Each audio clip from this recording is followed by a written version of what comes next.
So hello students, welcome back to my YouTube channel commerce and math classes. So काफ़ी सारे student के जो questions आ रहे थे वो आ रहे थे कि सर जूनियर अकाउंटेंट की करनी चाहिए या फिर हमें एएसओ के ऊपर फोकस्ड रहना चाहिए। तो इसके रिगार्डिंग मैं आपको बता देता हूँ क्या चीज़ें हैं, जो आपको फैक्ट मैं आपको बता देता हूँ और बाकी आप सिलेक्ट कर सकते हो अपने हिसाब से कि किस वैकेंसी को आपको प्रेफर करना होगा। ठीक है, बात करें एग्ज़ाम्स की तो इन्होंने बोला हुआ है जो एएसओ का एग्ज़ाम है वो जुलाई में होगा और अकाउंटेंट के लिए बोला हुआ है कि सितंबर को एग्ज़ाम्स होगा, है ना। दो चीज़ें आपके सामने आती हैं। अब एडवांस जो चीज़ें प्रॉब्लम जो कर रही है वो ये कर रही है कि इसकी कोई भी अभी तक वैकेंसी नहीं आई है, अभी तक इसका एडवर्टाइजमेंट हमारे पास नहीं है, ना ही इसके फॉर्म फिल हुए। तो इसकी संभावनाएं हम मान सकते हैं कि मतलब एकदम श्योरली हम नहीं बोल सकते कि एग्ज़ाम ऑन टाइम होगा या फिर नहीं होगा। ये चीज़ें टेंटेटिव है। एग्ज़ाम जो आपका डाला गया है, कैलेंडर, एग्ज़ाम कैलेंडर जो डाला गया है वो टेंटेटिव है।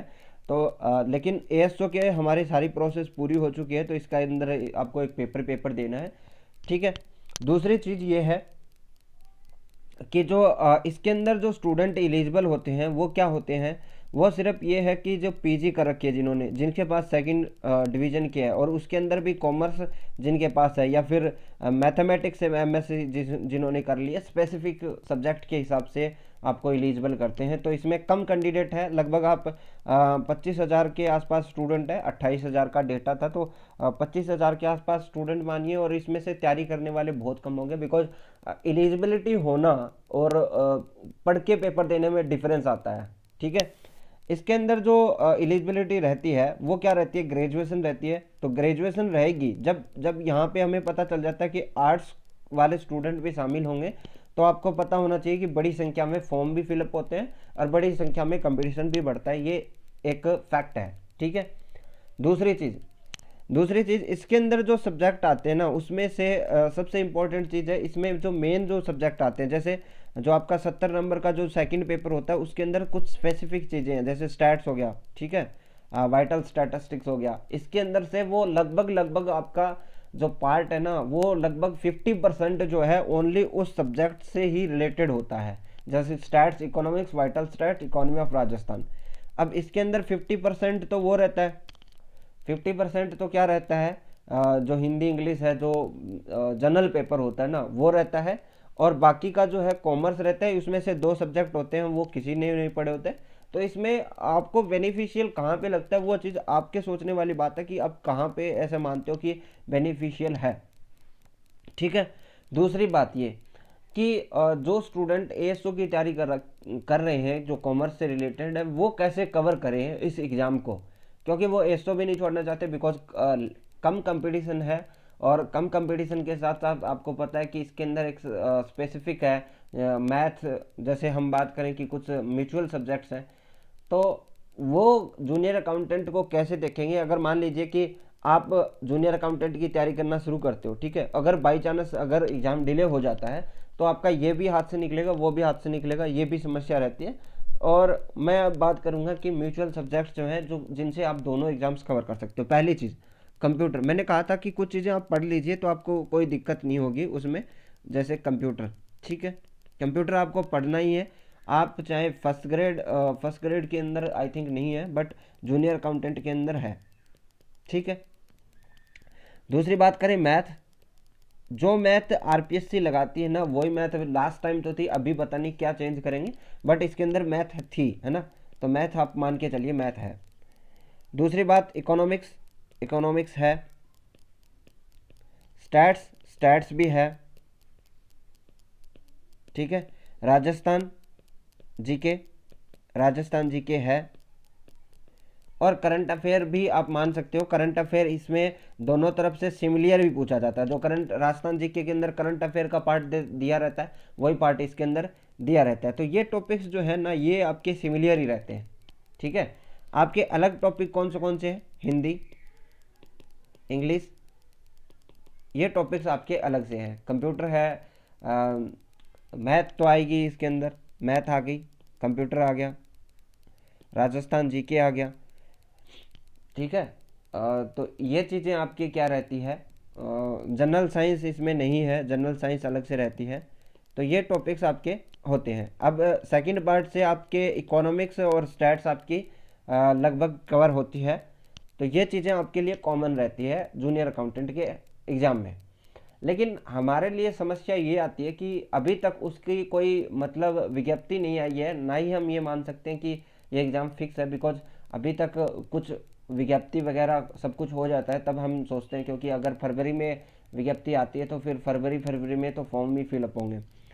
फिर बात करें कि दूसरी की एसओ और इसके अंदर क्या डिफरेंस रहता है मोटा मोटा, तो हम ग्रेड पे की बात कर लेते हैं। तो आरपीएससी करवा रही है तो आपको पता होना चाहिए ये वैकेंसी ऑलरेडी बढ़ी है इससे, आरएसएसबी से।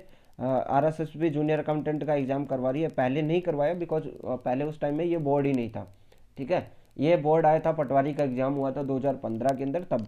ठीक है, तो हम ये मान के चलिए कि इसकी जो पोस्ट है वो अच्छी है। दूसरी बात, कंपटीशन किस हद तक बढ़ सकता है। कंपटीशन इसमें तो कम ही रहेगा। इसमें क्या है कि कंपटीशन कम रहता है बट यूनिक कंपटीशन, आप ये मान सकते हो। यूनिक का मतलब क्या है कि जैसे मान लीजिए 1000 स्टूडेंट तैयारी कर रहे हैं तो वो एक अच्छे लेवल के स्टूडेंट होंगे। अब इसके अंदर कंपटीशन कैसा होगा, इसके अंदर मेन समस्या ये आती है कि जो 50% मार्क्स है ना वो जनरल है, जनरल पेपर। जैसे मैथ, रीजनिंग, मैथ, जीके आ गया राजस्थान का, हिंदी इंग्लिश आ गई, फिर जनरल साइंस आ गई, कंप्यूटर आ गई। तो 50% उसमें क्या रहता है कि जनरल ही रहता है, तो सभी एग्ज़ाम फॉर्म भरेंगे। आर्ट्स वाले हैं, साइंस वाले हैं, तो बाकी के जो बाकी का जो 50% रहता है उसमें से दो टॉपिक्स किसी ने नहीं पढ़े होते। तो कॉमर्स के लिए एडवांस में 30% का ही सिलेबस रहता है कि कॉमर्स वाले उसमें अच्छा कर सकते हैं, अपना लीड बना सकते हैं। तो ये समस्या आती है। बाकी आप अपने हिसाब से देखिए कि जो वैकेंसी आ गई है उसके लिए आपको अच्छे से तैयारी करनी है। जो स्टूडेंट एएसओ के लिए डेडिकेटेड है वो उसी पर बना रहे, ताकि उसका एग्ज़ाम देने के बाद आपके पास अगर वक्त मिले तो आप उसके ऊपर शिफ्ट हो सकते हो। लेकिन जो स्टूडेंट अभी से जूनियर अकाउंटेंट की तैयारी कर रहा है और एएसओ का पेपर पहले हो जाता है और उसका एग्ज़ाम डिले होता है, तो फिर वो एएसओ के अंदर उतना अच्छे से, आप ये सोचिए, बाहर ही है कंपटीशन से। और मैंने एक चीज़ पहले कही थी, मैंने कहा था कि जो एग्ज़ाम्स है ना बहुत सारे होंगे, है ना। एग्ज़ाम्स क्या होंगे, बहुत सारे होंगे, आप अभी से डिसाइड कर लीजिए। ये मैंने पहले भी बोल दिया था आप लोगों को। ठीक है, मैंने कहा था कि एग्ज़ाम्स ना काफ़ी सारे आने वाले हैं, तो पहले ही बोल दिया था कि अपना लक्ष्य डिसाइड करो। अब आपके हिसाब से आपका जो लक्ष्य है वो चेंज करते हो या नहीं करते हो। ठीक है, तो उसके ऊपर को आपको देखना है कि आपके लिए अच्छा क्या रहेगा, विच वन इज बेटर, वो आपके लिए आपको सोचना पड़ेगा। ठीक है, क्योंकि किसी के लिए कुछ बेटर होता है, कुछ। अब जैसे मान लीजिए स्टैट्स और जो जीके उन्होंने पढ़ रखा है उनके लिए तो यही बेटर है। अब लास्ट टाइम आपने देखा फीमेल की कट ऑफ बहुत कम गई थी। तो अगर कोई स्टूडेंट इस तरह तैयारी कर रहा है तो वो अपने हिसाब से देख सकता है कि इसमें कंपटीशन फिर से कम हो जाएगा, क्योंकि एएसओ के साथ साथ कॉमर्स वाले स्टूडेंट के लिए जूनियर अकाउंटेंट आ रही है और ये सभी के लिए है ना। और दूसरी बात ये है कि फर्स्ट ग्रेड भी है, फर्स्ट ग्रेड मैथ वालों के लिए भी है, सेकंड ग्रेड भी है मैथ वालों के लिए। तो ये सारी चीज़ें आपके सामने है। अभी तक एग्ज़ाम्स इनकी विज्ञप्ति नहीं है, बस समस्या यही आती है कि अगर मान लीजिए कि हम उस चीज़ की तैयारी शुरू करते हैं जिसका अभी तक आधार नहीं बना हुआ है तो समस्या होती है। वैसे तो सबको ही पता था, 2019 के अंदर मैंने अनअकैडमी पे पूरा कोर्स करवाया था जूनियर अकाउंटेंट का, तभी ये लग रहा था कि वैकेंसी आएगी, लेकिन नहीं आई। तो आप ये सोचिए कि इतने लंबे टाइम से जो स्टूडेंट तैयारी कर रहा है उसके लिए ये बेनिफिशियल तो है, बट इन्होंने कितने एग्ज़ाम्स छोड़े होंगे, वो समस्या आती है।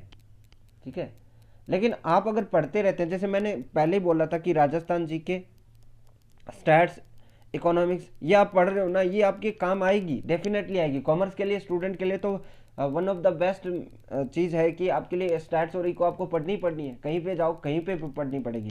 जूनियर अकाउंटेंट के अंदर भी पढ़नी पड़ेगी, फर्स्ट ग्रेड के अंदर भी पढ़नी पड़ेगी। कंप्यूटर है, कंप्यूटर भी पढ़ना पड़ता है। मैथ है, मैथ आपको पढ़नी पड़ेगी। मैथ की एक अच्छी चीज़ ये है कि आप अगर एसओ के लिए पढ़ रहे हो ना तो आप ये समझ लीजिए कि वही चीज़ आपके क्या है फर्स्ट ग्रेड के अंदर काम आ जाएगी, वही चीज़ जो है आपको जूनियर अकाउंटेंट के अंदर काम आ जाएगी। मैथ का एक अच्छा सही सॉल्यूशन है इनके पास, अभी तक जो सिलेबस है वो सिमिलर है मैथ के लिए। ठीक है, तो आज की वीडियो मैं यहीं पे एंड करता हूँ। आई होप आप अपने हिसाब से डिसाइड करेंगे, पर देखिए डिसाइड ज़रूर करिए। ये ऐसा नहीं है कि आप लोग ऐसे सोचोगे कि सर मैंने ये फिल कर दिया वो फिल कर दिया तो आपका एग्ज़ाम क्रैक हो जाएगा। ये नहीं होता, ये कभी भी नहीं होगा। लेकिन आप अपने अच्छे सब्जेक्ट बना सकते हो ना। तब आपके लिए बेनिफिशियल हो जाएगा। जैसे आपने एसओ दिया, एसओ के अंदर stats, economics, current affair, Rajasthan G K, computer, math, ये सब आपकी अच्छी हो जाएगी। तो आपके पास बाकी सब्जेक्ट बचे हैं ना, जैसे जो आरएसआर है, ठीक है, जीएफ एंड आर है, ठीक है, वो दो टॉपिक्स तो आपको अलग से पढ़ने ही पड़ेंगे। हिंदी इंग्लिश आपको अलग से पढ़नी पड़ेगी, जनरल साइंस आपको अलग से पढ़नी पड़ेगी। तो 5-6 टॉपिक आपके कवर हो जाएंगे, 5-6 टॉपिक और पढ़ने पड़ेंगे। ये आपके लिए सीधा सीधा सामने है। और दूसरी चीज़, आप अपने हिसाब से मैनेज कर सकते हो कि सर हम मतलब ये कोर्स तो कर ही रहे हैं, 6 घंटे हम इसके लिए ले रहे हैं, एसओ के लिए ले रहे हैं, ठीक है, कोई बात नहीं, हम उस 6 घंटे के अंदर कोई भी डिडक्शन नहीं करेंगे, लेकिन हम एक्स्ट्रा 2 घंटे ले रहे हैं सिर्फ उन दो टॉपिक्स के लिए। जैसे हिंदी इंग्लिश अभी शुरू किया, 2 महीने पहले महीने के अंदर आपने हिंदी इंग्लिश को कंप्लीट कर लिया, फिर नेक्स्ट 2 घंटे के लिए आपने कि 1 महीने के अंदर आप 30 दिनों के लिए 60 घंटे हो गए। तो इन 60 घंटों में मैं कौन कौन से टॉपिक एक्स्ट्रा में पूरे करूंगा एएसओ के साथ साथ, ठीक है। तो पहले महीने आप हिंदी इंग्लिश ले लीजिए क्योंकि छोटे टॉपिक्स हैं, कवर हो जाएंगे। दूसरे महीने आरएसआर लीजिए, एक ही टॉपिक लीजिए, अच्छा है, समझने वाला टॉपिक है, उसमें ज़्यादा क्वेश्चन 25 क्वेश्चन आते हैं। अगर आप दूसरी बात, ये जो आपका जूनियर अकाउंटेंट है, बट हमें थोड़ा सा वेट करना पड़ेगा जब तक आपके पास सिलेबस नहीं आ जाता। हम क्योंकि बोर्ड चेंज हो गया है तो हमें पता नहीं है सिलेबस का लेवल कैसा रहेगा, कितना लेवल हो सकता है, उसके लिए मैं थोड़ा सा वेट करना चाहूँगा। क्योंकि आरपीएससी का जो सिलेबस है वो एक अलग टाइप का सिलेबस आता है और इसका जो है वो थोड़ा सा डिफरेंट टाइप का सिलेबस आता है, ठीक है। सो आज के लिए बस इतना ही। Thank you, bye, have a nice day.